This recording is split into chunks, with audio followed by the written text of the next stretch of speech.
All right. Thank you for joining us. I know several of you are still joining us. We're going to go ahead and get started because we are going to be recording today's program.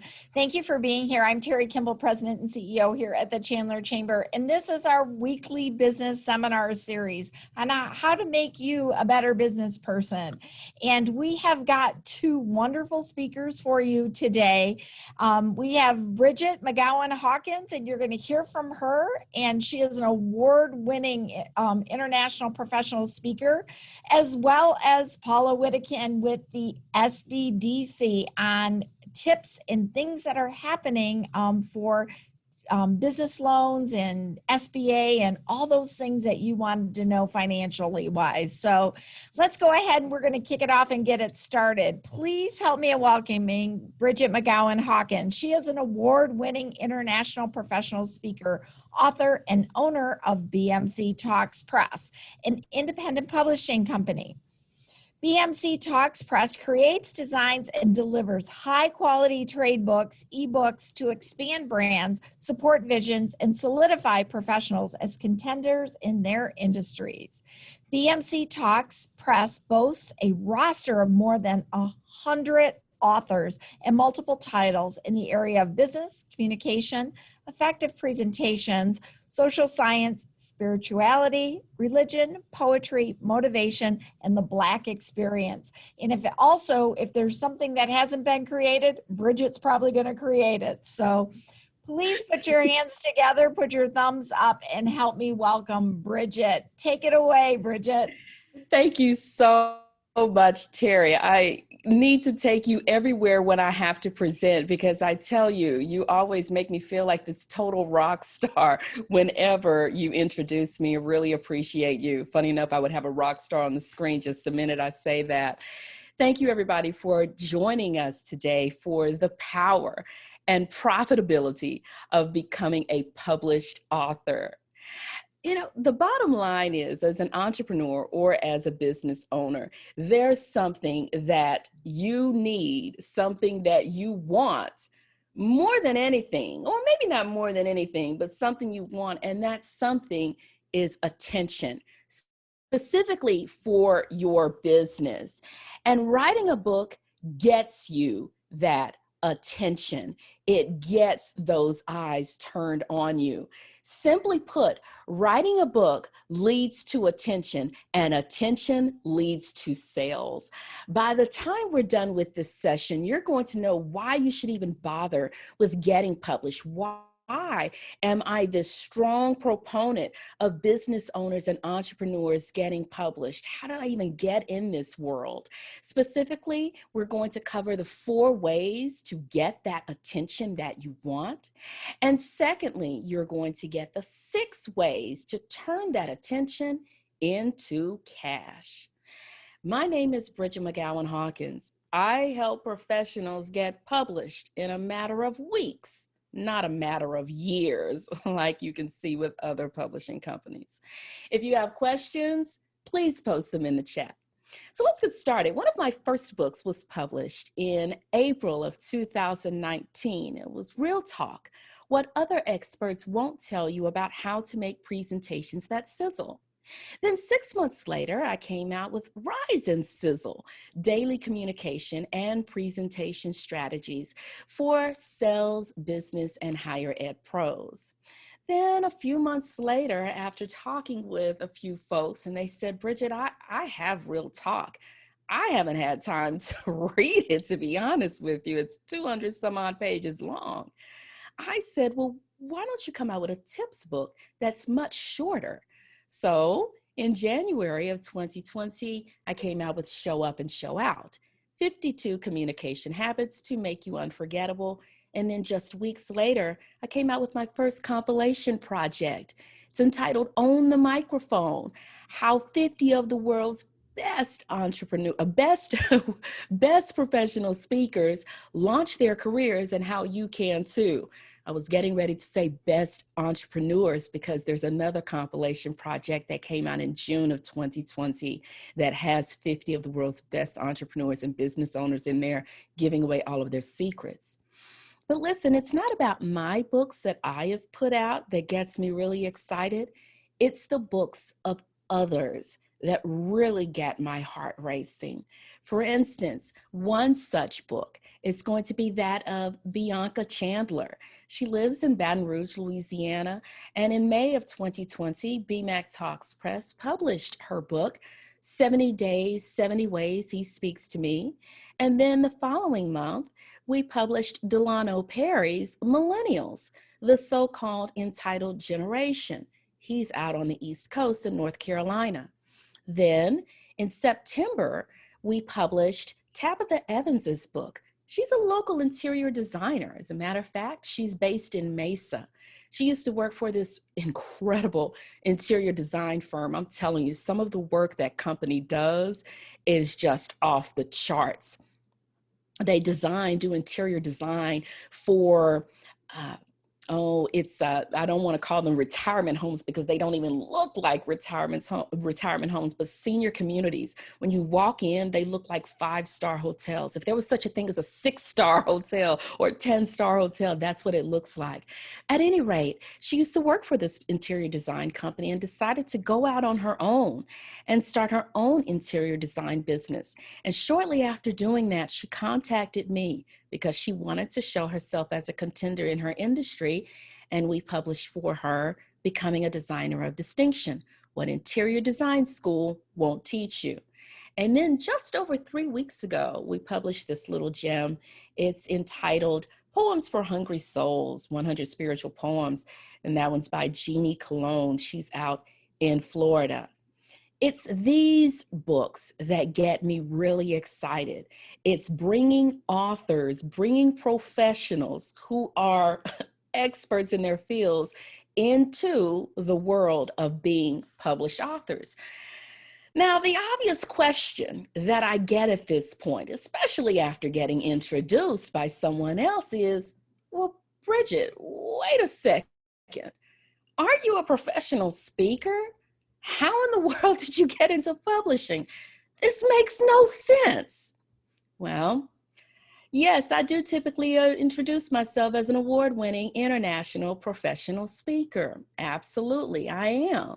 I've appeared on programs alongside notable figures such as former President Barack Obama, Oprah Winfrey, Deepak Chopra, Alex Rodriguez, and just as recently as last week, I presented on the same virtual program with Amy Cuddy. So yes, I am an international professional speaker. And I've made stops in multiple countries, made stops in more than 30 states where I've presented hundreds of sessions to thousands of professionals. And since we're talking numbers, let's look at a few more numbers. I want you to post to the chat, what's the significance of any one of these numbers? And then I'll tell you exactly how I got into publishing. Since we're in the realm of numbers, I want you to post to the Q&A, what's the significance of these numbers? Pick any one number, or you can post the significance of all three of them if you want.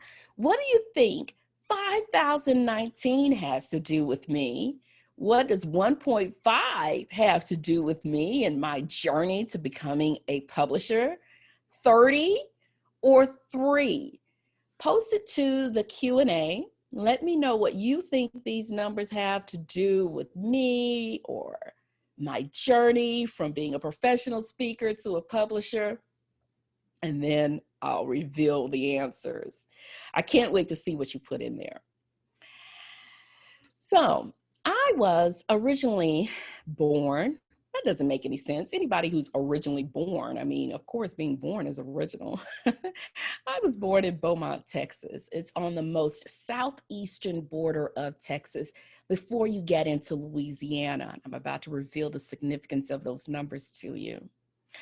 Just after turning 2 years old, though, I was adopted and grew up in Livingston, Texas. Livingston is about 90 miles northeast of Houston, to give you a little bit of geography. I graduated from Livingston High School, but it was in an area where the population was 5,019. There's one of your answers. I had to get away. It was just too small, but a lot of good people there.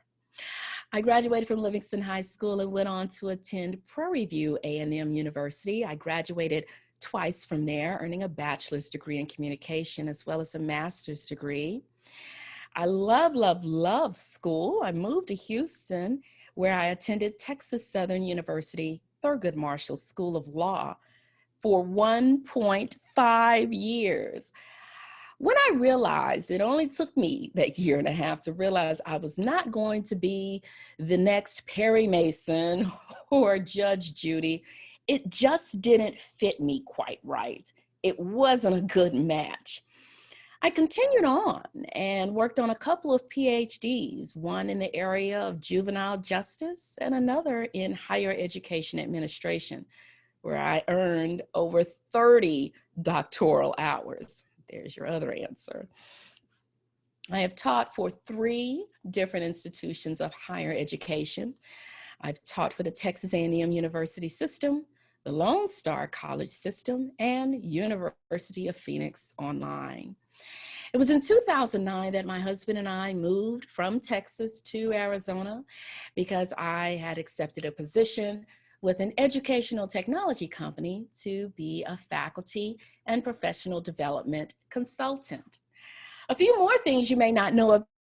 I drive with both feet, and I do not have a manual transmission. I also do not like chocolate. That's strange. And then finally, my husband, who is tall, dark, handsome, and I have a hilarious 6-year-old son who creates agendas and asks for gifts like briefcases and RVs and chess sets and mountains. Yeah, we came through on the RV gift a few months ago, so he's happy about that. So yes, I'm a professional speaker, but how in the world did I get into this area of publishing? I submitted a proposal to a conference back in August of 2018. And in November, early November, the conference reached out and said, this is a nice proposal. Thanks, but no thanks. Don't call us, we'll call you. They told me that they would just kind of put it on the wait list. And if they had room or if something changed, I don't know what variables were in play, but they would contact me. It was a don't call us, we'll call you situation. Okay, fine. Come March of 2019, they did contact me. And not only did they contact me asking me to appear at this conference where Oprah Winfrey was also a speaker and where there were going to be 12, 13, 14,000 people in attendance, but they also were asking if I had a book to sell in the bookstore that they were having at the conference. This was early March. I thought, no, I don't have a book now, but I will have one in time for that conference. The conference was just a few months away. They contacted me in early March, and the conference was around mid to late March. I think I presented mid to late May. I think I presented on like May 18th of 2019. I don't know what I was thinking. I said to myself, you know what? I've got a lot of blog posts that I've been making for the last 3 years. I have a lot of content from an online course that I created. There's tens of thousands of words there. I'll pull this together. So I did.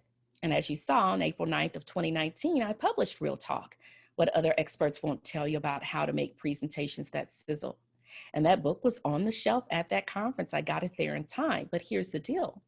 I make my presentation. There are hundreds of people in the room. And we have conversations. Some of us talk after the conference. We're chit-chatting.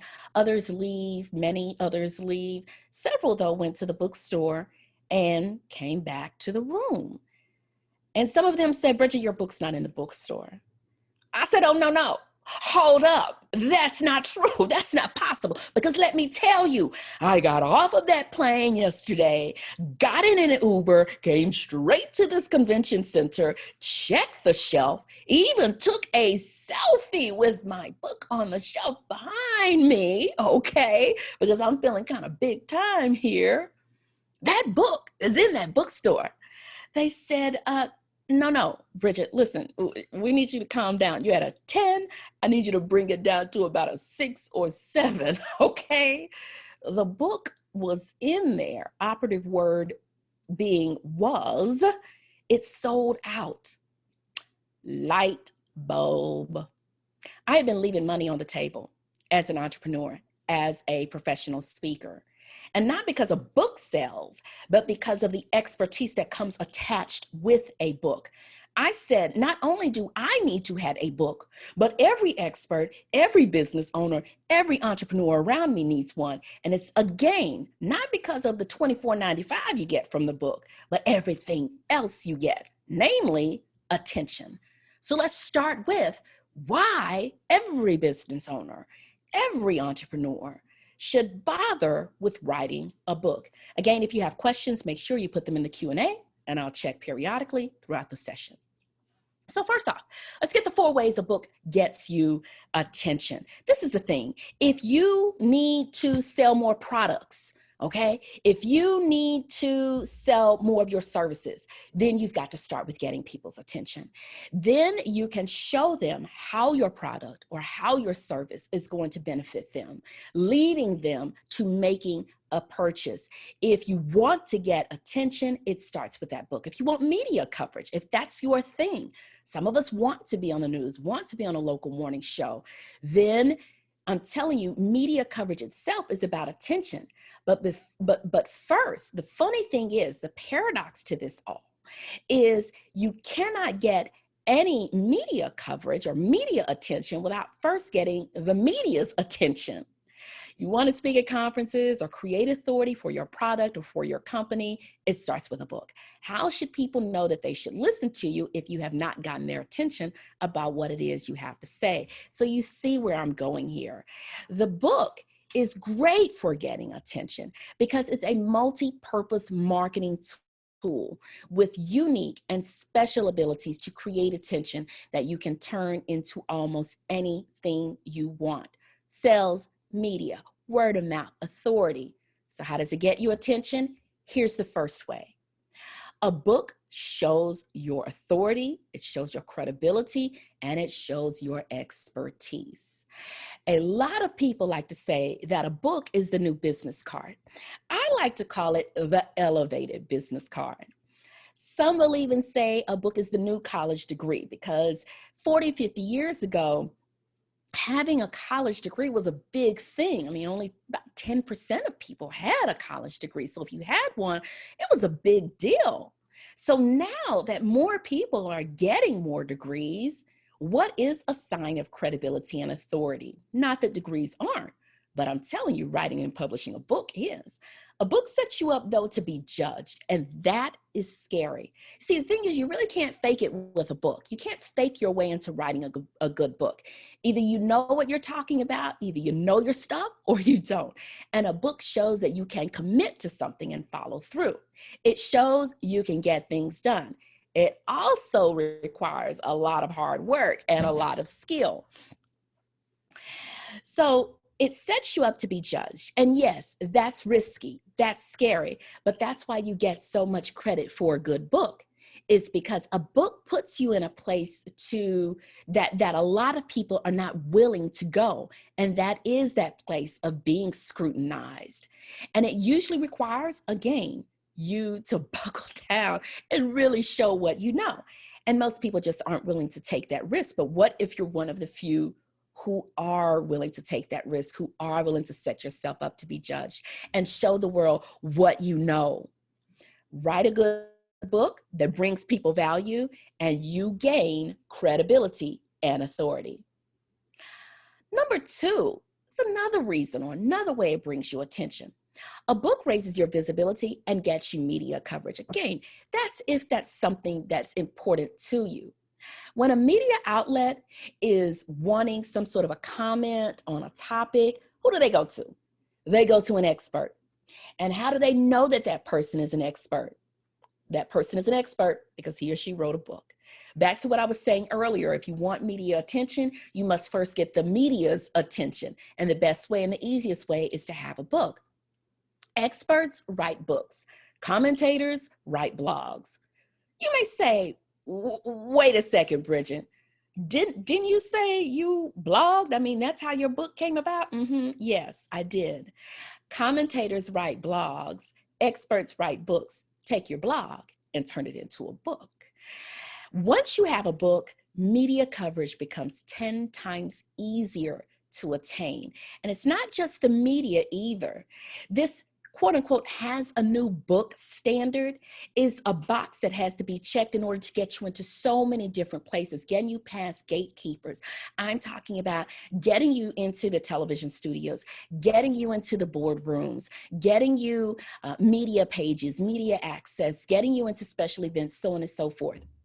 How many people in your field, how many people do you know who probably don't know half as much as you, or you're thinking you know just as much as that person, but because that person has a book, all of a sudden that person is an expert. All of a sudden that person is the one to know. Even if you know more than them, they're getting the attention because they have a book. If you want visibility in your field and you want media coverage, if that's important to you, being an authority and an expert is key to this. And the key to that is to write a book. Number 3, a book helps people find you. Google is the top ranked search engine, internet search engine, followed by YouTube. Can you guess who's number 1? Well, not number 1, but number 3, who's in third place? It's Amazon. And even more relevant to business owners and entrepreneurs, Amazon is the number 1 search engine when people are looking for products and services. 44% of searches for products and services start on Amazon. What's the point? This is the thing. This goes beyond just getting attention. An ad, yes, it can get attention, but nobody goes searching for ads to make a decision about buying a product or investing in a service. When people look for buying information, they turn to experts or they turn to authorities. And where's the first place they think about to find information from an expert? It's going to be, they're going to look at a book. They look at the person who literally wrote the book on the topic. Having a great book on Amazon where people are searching for products and services brings people to you. It lets people know exactly who you are, and it shows them how you can help them. It's the best marketing tool you could ever use to not just build your brand, but actually attract clients. It's actually one of the most underutilized marketing tools by entrepreneurs and business owners. Finally, how a book gets you attention is a book helps people talk about you in a good way, in the right way. There's no better marketing tool than word of mouth. You know this. I mean, that's why you're a member of the chamber, and that's why you attend their events. The 300 plus events, if I have the number right, 400 plus events, I think. Think about this. When somebody you trust tells you that you should buy some product or hire XYZ for a service or a program, you trust that person. When they tell you, you often listen and you follow through. You use that product, you contact that person for that service. Anything that helps other people talk about you and your business is the best marketing tool possible. And a book enables word of mouth better than almost anything else. This is because a book is going to put your story in people's mouths, in your words.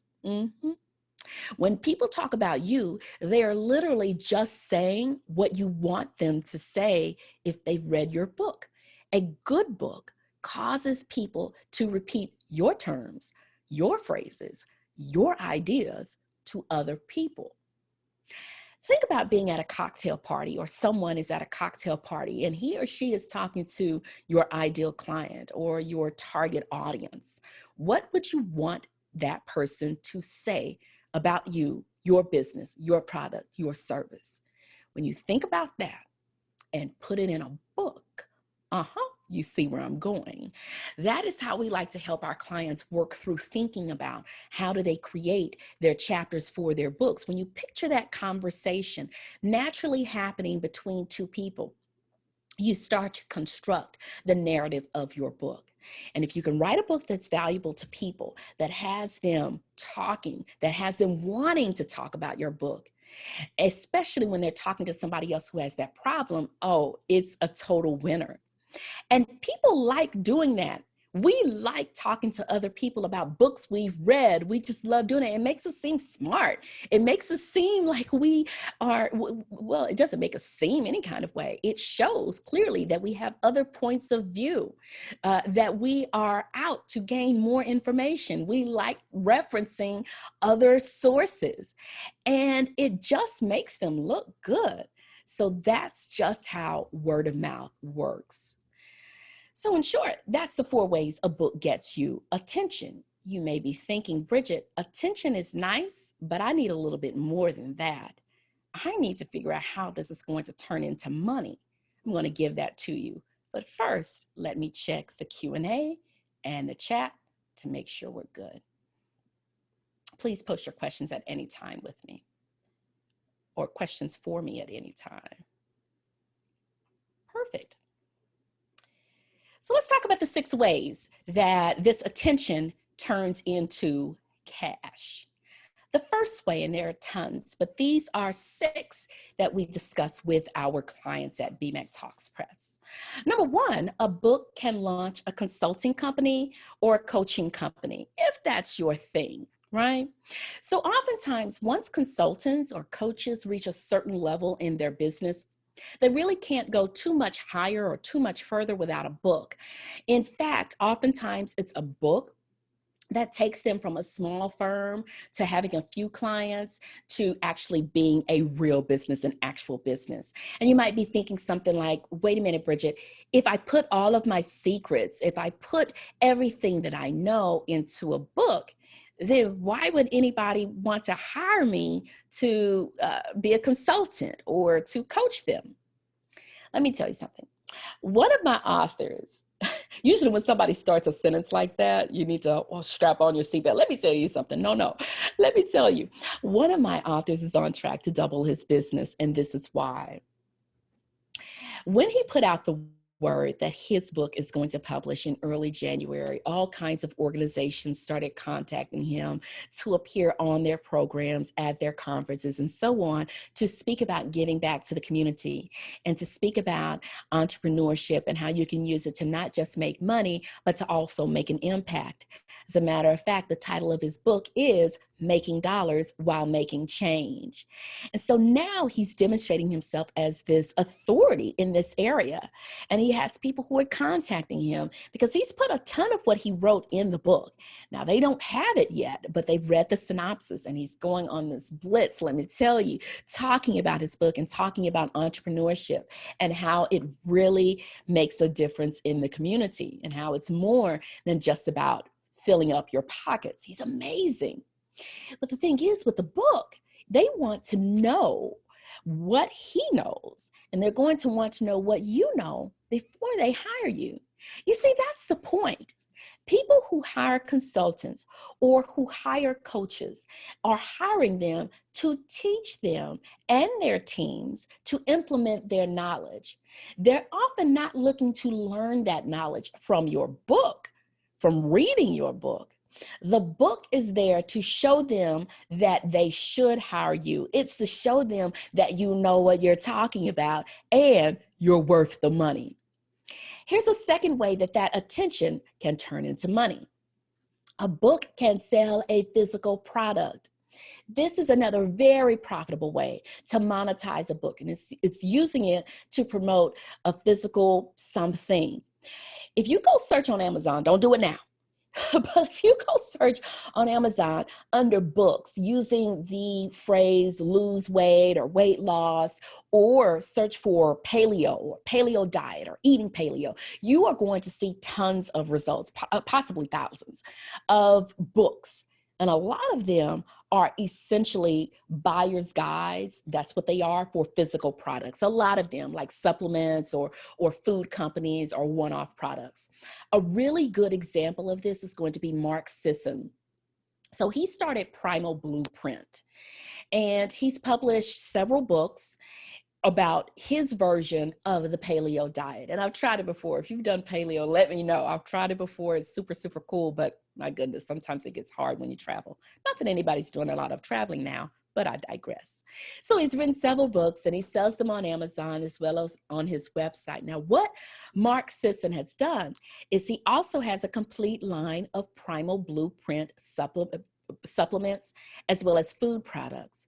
I've even bought some of them. Like I said, I've done paleo before, and there's Primal Blueprint Chipotle mayonnaise, there's salad dressing, there's avocado ranch. And anyway, I was just in Target the other day and on the salad dressing aisle and saw some of his products.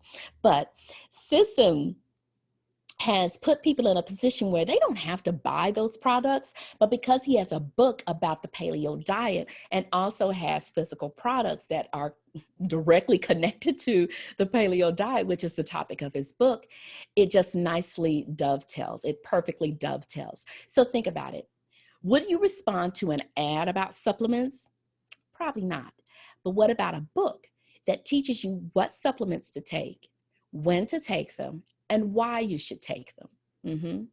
Or a book on investing, when you should invest, how much you should invest, why you should invest. We could go on down the line, take any one of your industries, and if there was a book that explained the how, the when, and the why, then people who are looking for that information are going to stumble upon you. Remember, Amazon is the third most popular search engine. So because Sisson has great books, well, they're pretty good, whatever. No, they're good books.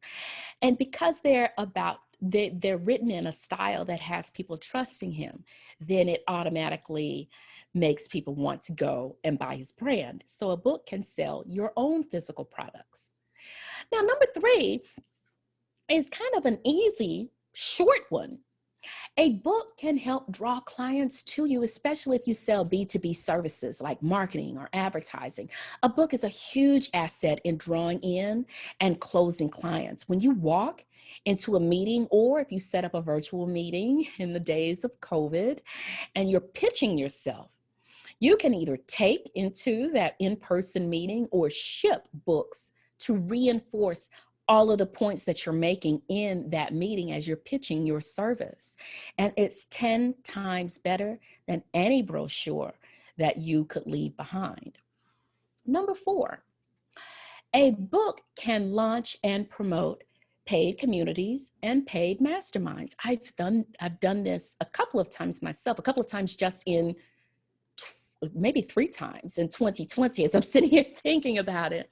There's so many people out there who have these paid masterminds, and so many of their clients find out about them and want to join their groups because they've written books that show everybody how much they know. So like I said, and I know some other authors that have done this too, we coach our clients on this, how they can take their book chapters and turn them into masterminds. But let me press the pause button for a second. So with Real Talk, I did a mastermind. Also with Show Up and Show Out, I did a mastermind. And I'll tell you exactly how it's done. So they pay a price. It's, of course, more than the price of the book. So they pay a price, each person, and we get into a group, and we meet virtually nowadays. We meet virtually for about an hour a week from anywhere from 4 to 6 weeks. And you discuss certain sections of the book. Of course, you're giving them more than just what's in the book. You're giving them more of your expertise, because people, when they read your book or when they see you present at a conference, they will want more of you. So these masterminds work nicely, and you can charge 3 or 4 figures per person for these masterminds and these community groups. Like I said, I've done 3 this year now that I sit and think about it, 3 in 2020. And then I've had other authors where we walk them through how you take your book. If you've got 5 chapters, 6 chapters, 7, that works really nicely because you've got 5 weeks, 6 weeks, 7 weeks of content, where each week we're going to read a chapter and then we're going to discuss X, Y, or Z. We help you create the questions to lead that conversation, 45 minutes a week. You've got a couple of extra dollars. Number 5, of course, I cannot leave out this one. A book can get you paid speaking engagements. One of the major ways to get attention and make money from a book is using it to become a speaker, just part-time on the side. I'm not saying become a professional full-time speaker. A book is a business card for a speaker. It's almost a necessity. I'm so surprised by myself where I spoke for 18 years. Now, I didn't start my company until 16, 17 years into my professional speaking career, if you will. I didn't start the speaking business where that was what I did 100% of the time until 2016. So I'd been a professional speaker for 15 years at that point. So after starting it was like, it's a necessity because a book is the way that people are going to know for sure you're qualified to speak to their group on your topic. And you can, well, get paid to speak. I know. And then finally, before I turn things over to Paula, a book can save you taxes through write-offs. This is a great way to make money that way too few business owners use. If you're using your book as a legitimate marketing tool to promote a business, the cost of production is 100% deductible. That means everything you spend to create this book can be deducted. I'm talking about the design of the book cover, your editing, your layout, the printing costs, the proofreading, any professional services. If you buy books to help you on or to help teach you how to write a book, that's deductible. If you buy some kind of special software to help you write the book, I could go on and on. It's all 100% deductible as a business marketing expense. Just like you can deduct what you spend on Facebook ads or website designers, a book is going to fall into that same category. But here's the rub. Your time is not deductible.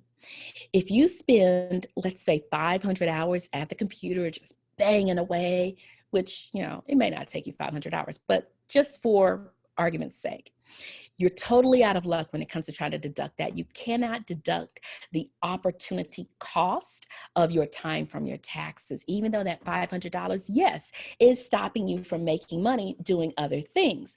So let's say if you're a coach and people pay you $200 an hour for coaching, spending 500 hours writing a book instead of coaching is going to cost you $100,000 in foregone income. You absolutely cannot deduct that, even though it's a very real cost to you. But if you hire someone to help you write your book, then you can absolutely deduct that cost. This is another reason why so many people will use our services, even if they can write the book themselves. We have ghostwriters and you get full attribution. The ghostwriter's name appears nowhere in the book, nowhere in the marketing. We have writing coaches where, let's say you want to have an integral role in writing the book, but you just need some kind of inspiration, some kind of push along the way. We have writing coaches. We have a full team of editors and designers, graphic designers and proofreaders and so on. I can't do this by myself. I mean, graphic design, that is definitely not in my wheelhouse. But we pull it all together and provide you this entire team. And if they pay us to help them market their book, entrepreneurs are able to deduct that entire cost. And they save hundreds, sometimes thousands of hours, which is time that can be spent working in their businesses, doing what they do best. Now, an important note here. This is what my CPA and my lawyer have told me. You should never take legal advice from someone who's only gotten a year and a half of law school under her belt. And not only that, I'm from Texas, where it's legal to shoot wild hogs and machine guns from helicopters. Yeah, we're a little different.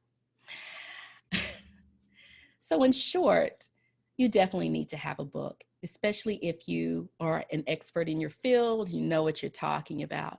And such expert that many of us know is Dr. Jeff McGee. He's the CEO of Cross Cultural Dynamics, a member of the Chandler Chamber of Commerce.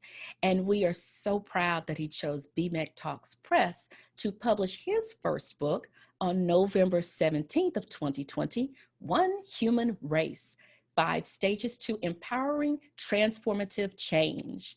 You can grab your copy of his book at bmectalkspress.com /products/one human race.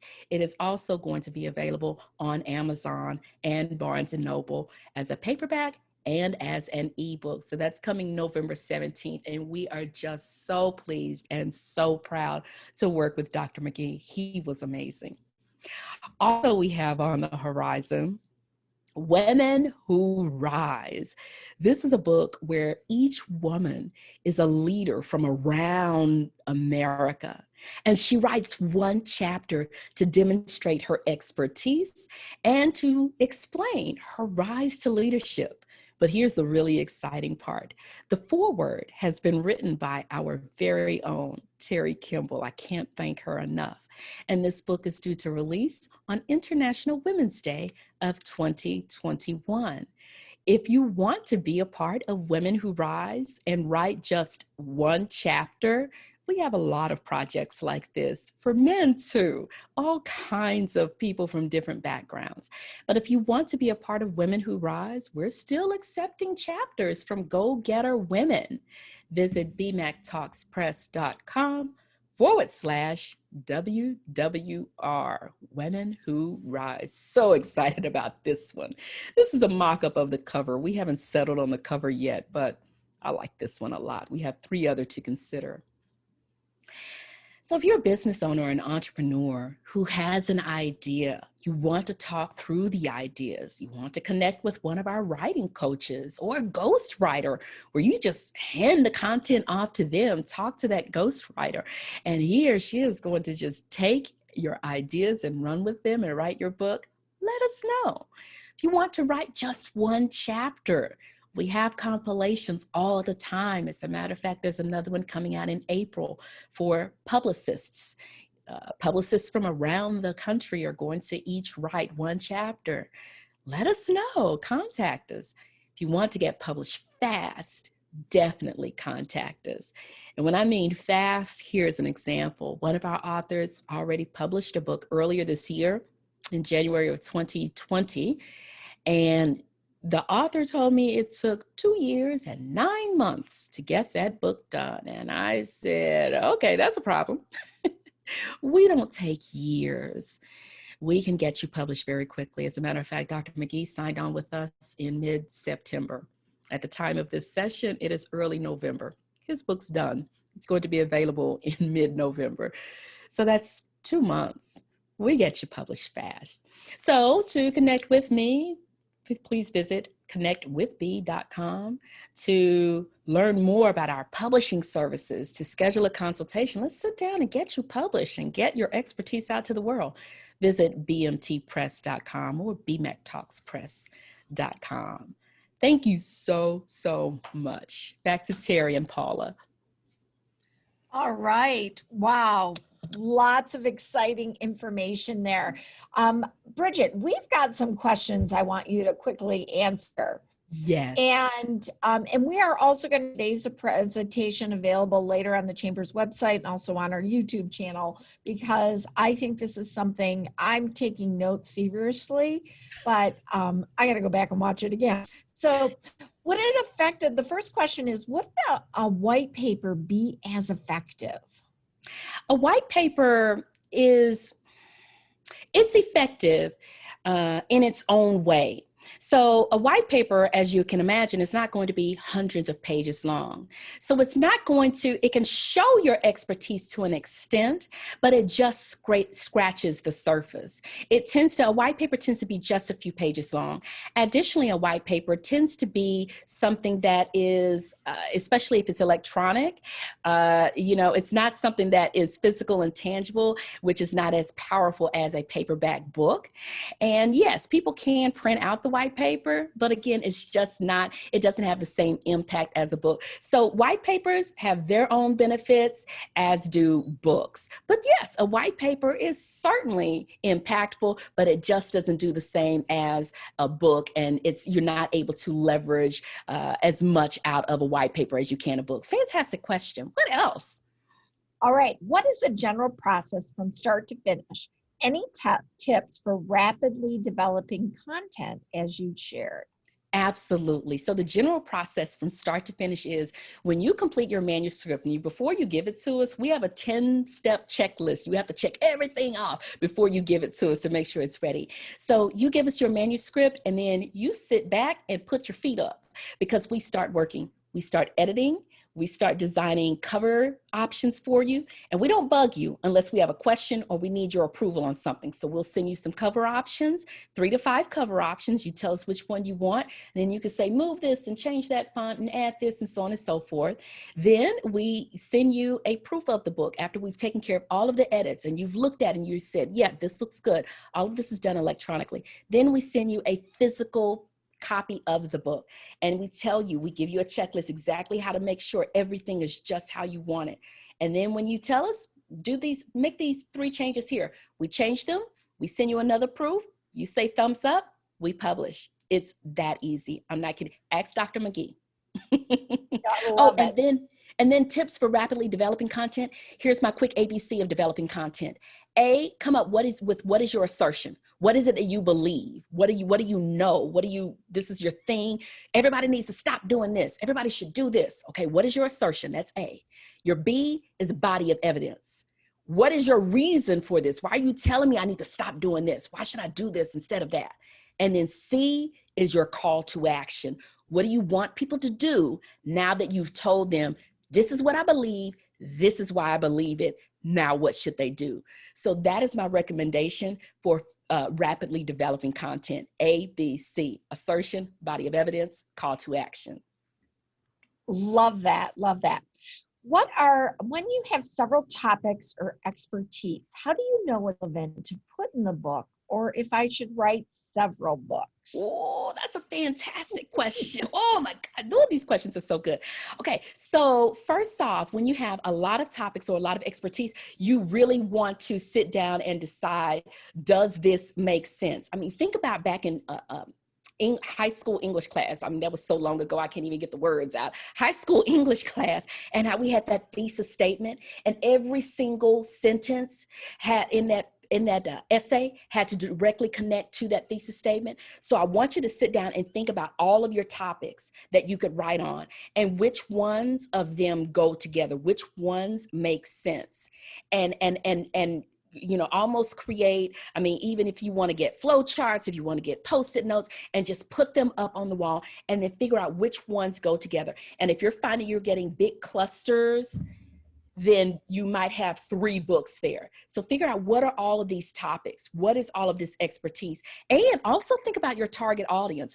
What question would I be answering with this topic, with this expertise? What is the big question I'm answering? What problem am I solving for the reader? And if you're coming up with a bunch of different problems that have nothing to do with each other, then each one of those problems is its own book. But if you have several problems that are all connected to healthy eating, smart financing, how to start a business, then that's one book. But think about, what is the problem you're solving with your expertise, and then make sure all of the topics connect to each other. And as they connect, each one is a book. But I'd love to discuss more. Well, and I love how you put that in. I'm a sticky note gal and I drive my team crazy here. But the other thing is, people need to also talk about their journey. And when you're writing this, it's okay to talk about your blunders and your boo-boos, because I've learned more from what I've done wrong than what I've done right. Hello. Amen corner over here. So also, what type of books do you publish? Oh, fantastic. We publish nonfiction. We also publish a little bit of poetry, but we publish business books, books on social science, books on presentation skills, of course, books on, did I say business? Finance, the Black experience. We did something earlier this year. Nonfiction definitely is the big umbrella, if you will. And then we're particularly interested in anybody who is a business owner or an entrepreneur, or if you've been a professional for 3 to 5 years in the industry, we want to get you published, because I'm telling you, I'm not just saying this. I'm speaking from personal experience and also from talking to other business owners and entrepreneurs and other professional speakers like me. That book can be a ticket to so many other opportunities. So nonfiction, but we really love working with entrepreneurs and other business owners because you all that stuff that's up here, oh my goodness, get it out. People need to read it. I love it. Well, Bridget, you are amazing, and you know how I feel about you. I am one of your biggest fans. Every time I talk to you, you motivate me internally. You're like my go-to to recharge me. So thank you. I feel the same way. Terry, very quickly, I was on some, I don't know, podcast or whatever. Yeah. I remember now what it was, a week or so ago. And I started carrying on about the Chandler Chamber of Commerce, and the host was kind of like, what is your deal? And then he was kind of like, I feel like I might need to check out this Chandler Chamber of Commerce if I'm ever in Arizona. But I'm like the biggest fan of the chamber. So I feel the same way about you and the chamber, Terry. Well, I love how you're taking our businesses and just helping them go to the next level. So thank you. Sorry we don't have more time. Keep those questions coming. We will get Bridget. Please contact her. We will get you her personal information if you want more information. And now we're going to switch to Paula while she's getting her presentation and that ready. I also want to update you on next week's program. We will have the general manager Chandler Fashion Center. And he's going to talk about exciting news about the holiday celebrations and things that are happening at the mall. Also, retail at the mall is kind of pivoting. And I love some of the innovative, creative ideas that are happening right here in our community, and then how yours can plug into that. So another great topic and speaker coming up next week. And so thank you so much again, Bridget. Paula, I am going to turn it over to you, our LDC expert.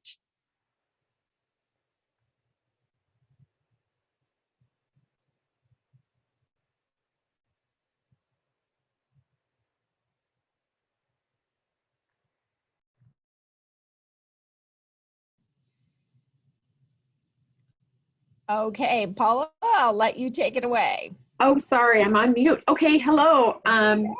For our remaining time, we'll go ahead and do a quick update on the PPP and the IL programs, and also just some tips for the Small Business Development Center about what to be working on this year, and just a quick overview of our services for those who may not be familiar with us. But let's first start with those PPP loans. A lot of the questions we're getting from our small businesses as we're counseling them are really everyone's heading into this forgiveness phase. So I just wanted to overview for you quickly the steps of forgiveness.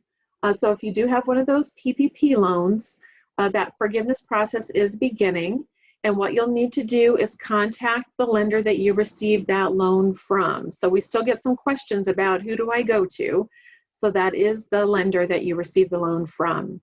And a good thing to do to prepare is really just to get familiar with the application and the data that you need to provide as you're going through the forgiveness process. And so over to the right side, you'll see I've listed the Department of Treasury website.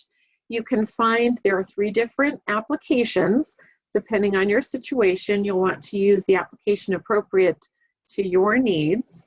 There is that new application for those who received a PPP loan for $50,000 or under.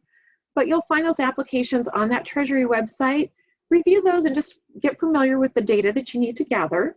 And then stay in touch with your lender and let them know when you're ready to go through that forgiveness process. What then happens is once you submit your documents to the lender, then the lender submits that to the SBA for review, the Small Business Administration. The Small Business Administration reviews it and then notifies the lender of the determination of the forgiveness. And then you will hear from your lender about the status of that forgiveness. So that at a very high level is that process. And if there are any questions about the forgiveness amount and what the lender tells you is that final determination, those questions go to the lender. So you're going to work with the lender on perhaps any questions or concerns about that final determination. All right, so another reminder, if you're still struggling as we're navigating through COVID and you have not applied for an EIDL loan, the Economic Injury Disaster Loan, that program is still open and available if you have not applied for that through the end of the year. So just go to the SBA.gov website where I've listed here, and that application is about 2-3 pages long. And it is, of course, intended for working capital needs, due to COVID.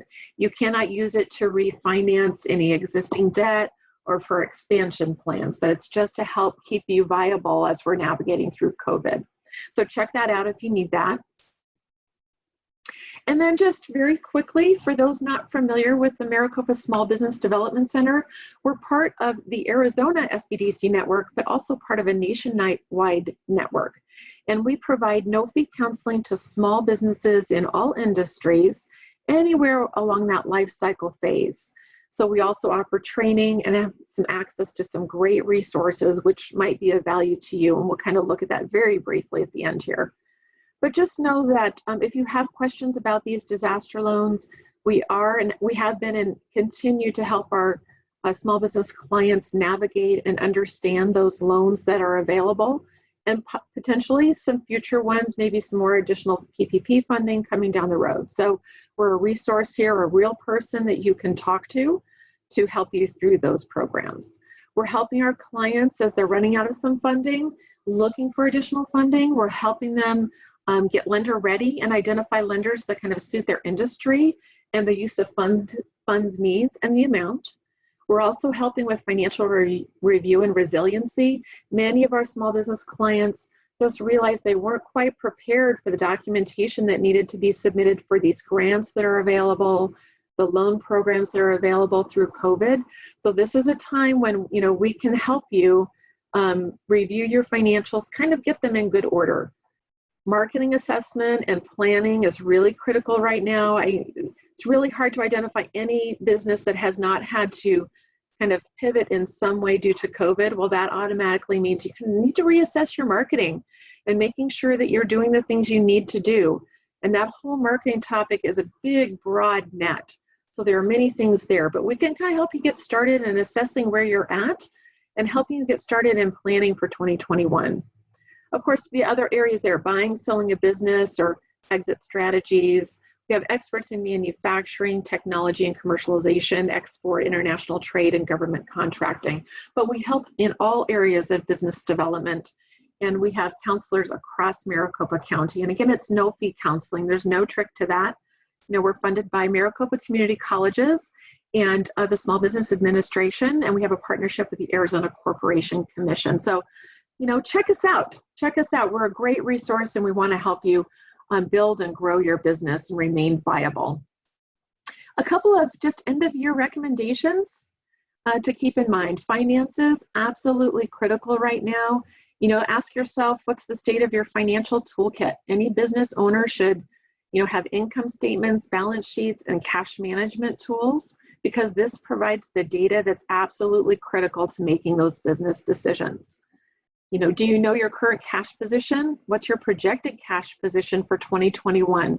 As businesses are navigating COVID and we're trying to remain viable, this is one of the first questions we sit down and we really help them make sure they understand what that looks like. And then budgeting, end of year, let's prepare for next year. So have you prepared a budget? Marketing, I already spoke to, so have you updated your marketing plan and activities? And really assess what's working, what are some opportunities to update and improve, especially, as I said earlier, with COVID. And staffing, this is a good time too to really kind of check in as things have changed maybe with your staffing, is just really, how are you caring for your staff? It impacts everyone, both work and personal situations. So look for ways to positively support your employee needs as best you can, have some flexibility, and then maybe take stock in just your company culture. Even the very smallest of businesses have a culture that's built. And so really look at what is the culture of your business? What are you doing as a small business leader, to set that positive culture? What are your managers and supervisors doing and staff? So this is a good time to kind of reassess for that as well. And that just, there are a couple tools. I know we're running out of time. SBDC has many tools to help our clients. This is just a snapshot view of some of those. Growth Wheel. Live Plan for business planning, Profit Sense, SBDC Net for market research, and IBIS Industry World Reports.